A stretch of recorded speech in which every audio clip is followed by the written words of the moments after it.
আজকে আমার লাঞ্চের মেনু হলো খুবই স্পেশাল।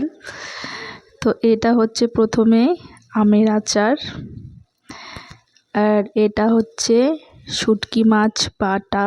তোমাদের কার কার শুটকি মাছ পছন্দ অবশ্যই কমেন্টে জানিও।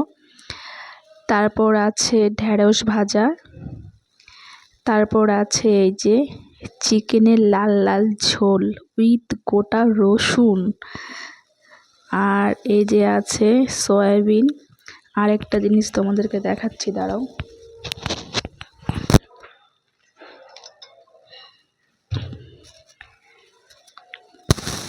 এই যে এটা হচ্ছে খেসারির ডাল। এটা আমি করেছি, আমি জলপাইগুড়ি থেকে নিয়ে এসেছি। শোলা কচু বলে এটাকে। শোলা কচু দিয়ে খেসারির ডাল, বেশি করে রসুন লঙ্কা পেঁয়াজ দিয়ে। তো এই ডালটা কে কে খেয়েছো অবশ্যই কমেন্টে জানিও।